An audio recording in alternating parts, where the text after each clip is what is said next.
आज का जो पॉडकास्ट है वो लर्निंग और एजुकेशन सिस्टम के ऊपर है। कैसे सीखा जाता है चीज़ों को। एजुकेशन सिस्टम को थोड़ा सा भी अगर हम चेंज करें तो हमारी बहुत सारी प्रॉब्लम्स सॉल्व हो सकती हैं। जैसे लर्निंग को भी अगर समझा दें तो learning is a never ending process.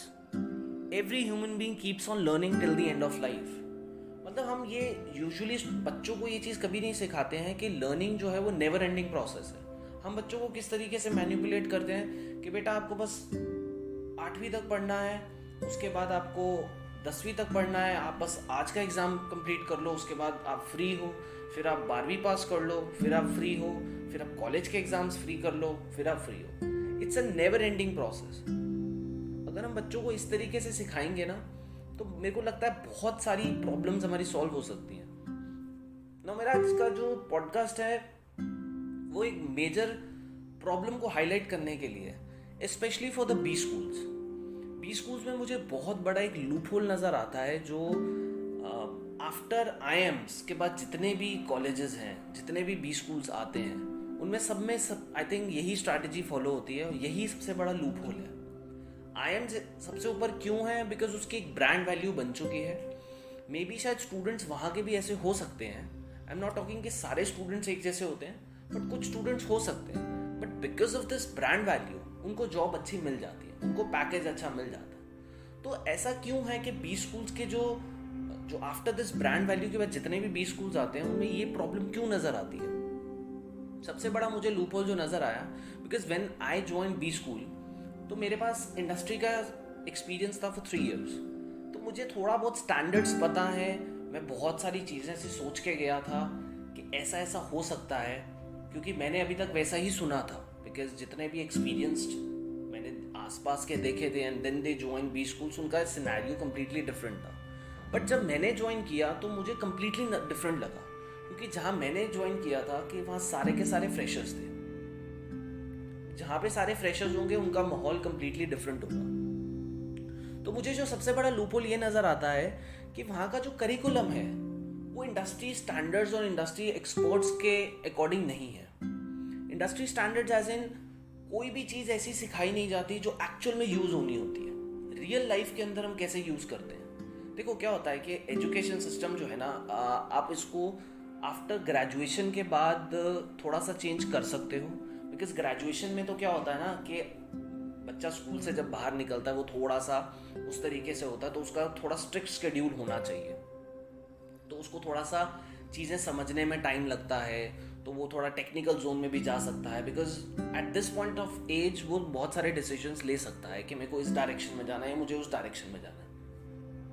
But after getting into a B school तो उसमें क्या होता है ना कि आपको यहाँ पे बिजनेस सिखाया जाता है, आपको मैनेजमेंट सिखाई जाती है, आपको टीम लीड करना सिखाया जाता है। बट मैंने ऐसा देखा है कि बहुत सारे बी स्कूल्स और उनकी जो स्ट्रैटेजी है ना वो इस तरीके से नहीं है।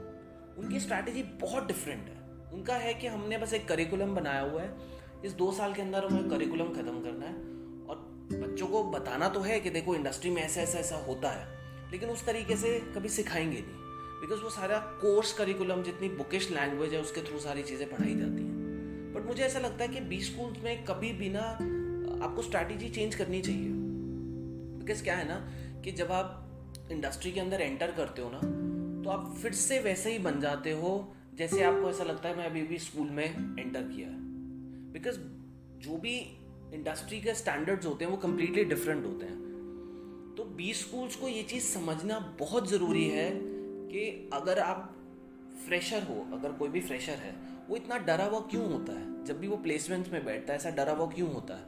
क्योंकि उसे अपनी स्किल के ऊपर भरोसा नहीं होता। अब उसको स्किल के ऊपर भरोसा क्यों नहीं होता? क्योंकि उसको बी स्कूल्स में इस तरीके से समझाया नहीं जाता।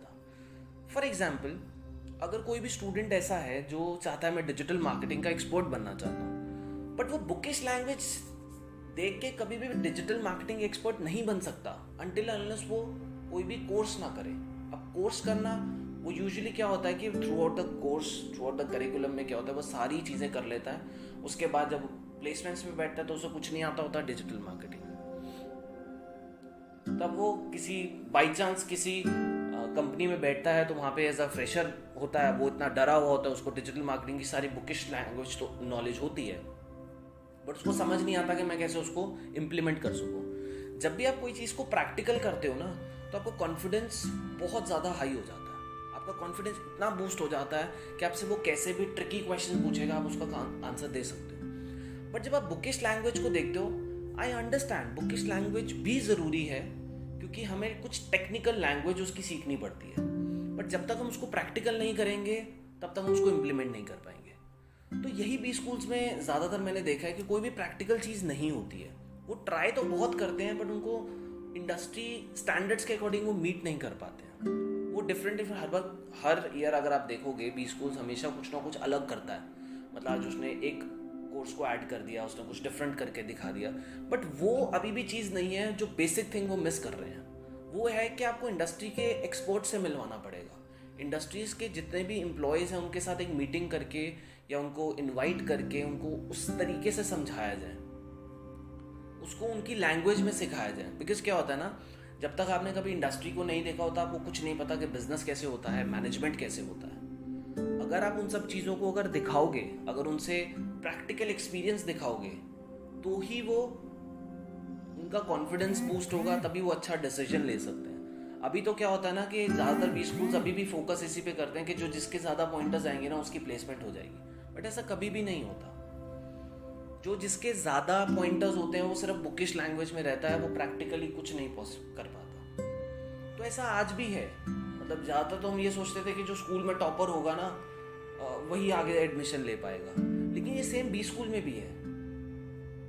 उल्टा ही होता है यहाँ पे भी, कि ज़रूरी नहीं है कि आपके टॉपर अगर हो आप, तो ही आपको कुछ इंडस्ट्री के अंदर कुछ सीखने को, मतलब हाई पोजीशन मिलेगी, सब कुछ करने को मिलेगा। ऐसा कभी भी नहीं होता। It's not possible at all.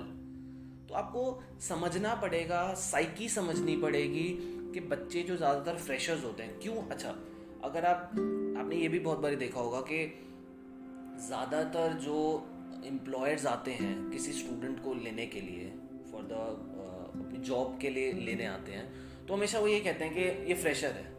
उनका हमें थॉट प्रोसेस चेंज करवाना है। कोई बात नहीं, फ्रेशर है, लेकिन उसके अंदर स्किल इतनी अच्छी है कि वो एक एक्सपीरियंस बच्चे को भी फेल कर सकता है। ऐसा क्यों नहीं हमारे बी स्कूल्स ट्राई करते? क्यों उनको ऐसा फील कराया जाता है कि अगर वो फ्रेशर हैं तो भाई, जब अब देखो कोई भी अगर कोई भी एम्प्लॉयर आके बोले कि यार आप तो फ्रेशर हो, तो वो कहेगा कि मैंने तो कभी जॉब करी नहीं है, तो मैं तो फ्रेशर ही रहूँगा, मैं तो जब भी स्टार्ट करूँगा अपना करियर तो मैं तो ऐसा फ्रेशर ही रहूँगा। तो उनका कॉन्फिडेंस थोड़ा सा बढ़ाना पड़ेगा। उनका जो way of speaking, way of communicating जो है वो चेंज करवाना पड़ेगा। अब ये काम सारा का सारा बी स्कूल का है। उनको सिखाना पड़ेगा कि अगर एम्प्लॉय ये चीज़ पूछता है तो हम आपको इतना ज़्यादा स्ट्रॉन्ग बना देंगे, इतना ज़्यादा प्रिपेयर कर देंगे, इतनी अच्छी स्किल आपको सिखा देंगे कि जिसमें भी आप जाना चाहते हो ना, बीइंग अ फ्रेशर भी आप ना बहुत अच्छा पैकेज ले सकते हो। तो इस तरीके की साइकी नहीं है यहाँ पे। आज भी साइकी यही है कि इस कोर्स करिकुलम को ख़त्म करो, नेक्स्ट स्टूडेंट्स का प्रिपरेशन करो, फिर इन स्टूडेंट्स का बैच ख़त्म किया, नेक्स्ट का प्रिपेयर करो। बिकॉज सारे बी स्कूल्स ने आजकल ये सब कुछ कर दिया है कि बस हमें कैसे ना कैसे पैसा कमाना है। नोबडी इज़ कोई भी नहीं चाहता, nobody is caring about the future of the young generation. Because अगर वो मैनेजर्स बनना चाहते हैं तो उनको मैनेजर वाली फील दिलाओ। उनको कैसे पता लगेगा? क्योंकि जब तक आप देखो, डीप एनालिसिस वो एक्सपीरियंस करके ही आता है। बट आई थिंक आप कुछ बेसिक चीज़ें उनको सिखा सकते हो, कुछ बेसिक एटिकेट सिखा सकते हो, जिसके बेसिस पे वो एटलीस्ट अपना फर्स्ट जो स्टेप है इंडस्ट्री के अंदर, जो स्टेप है वो बहुत अच्छी तरीके से ले सके। बिकॉज क्या है ना कि जब तक उनका प्री कंसीव बैरियर्स को ख़त्म नहीं किया जाएगा ना, तब तक वो लर्न नहीं कर पाएंगे कुछ भी। Breaking the preconceived barriers with changing mindsets. अभी सबके माइंडसेट इस तरीके से है कि कोई बात नहीं, जॉब तो सबको मिल ही जाती है। अगर यहाँ पे 180 बच्चा है तो सबकी जॉब तो लग ही जाती है, कोई बात नहीं, जो इक्का दुक्का होगा उसकी बाद में लग जाएगी, कोई बात नहीं। बट ऐसा क्यों होता है? ऐसा सारे बी स्कूल्स क्यों ट्राई करते हैं? बी स्कूल्स को हमेशा ट्राई करना चाहिए हमारे यहाँ से हर बच्चा बहुत अच्छा पैकेज लेके जाए। क्यों सिर्फ टॉप के कुछ 10, 15, 20, 30, 40 बच्चे होते हैं जो अच्छा पैकेज लेके जाते हैं, बाकी के सिर्फ पीछे बैठे रह जाते हैं? आप अगर स्किल इतनी अच्छी डेवलप करवाओ, आप कोर्स के करिकुलम के अंदर ही इतना अच्छा स्ट्रॉन्ग स्किल सेट, एक skill set, I am not talking about, because सारी स्किल्स को जब भी एक्वायर करने लगता है तो वो किसी को भी नहीं एक्वायर कर पाता। At least for a one skill he should be like कि हाँ मुझे ये आता है, अगर मैं इंडस्ट्री के अंदर जाऊँगा तो मुझे सब आता है, एटलीस्ट मैं ये वाला पार्ट तो पूरा कंप्लीट कर सकता हूँ. Because when they are asking what are your strong points, then you can tell okay sir this is the skill that I have, this is my strongest point जो मैंने इस थ्रू आउट MBA करिकुलम के अंदर सीखा है. बाकी तो sir जितना भी इंडस्ट्री के एक्सपीरियंसेस लेंगे और धीरे धीरे उस चीज़ के बाद चीज़ें समझ आएंगी. Because learning is always a never ending process. So the way of learning things has to be change, specially be schools के लिए. Keep learning, keep growing. Wish you all the very best. Thank you for listening to this podcast.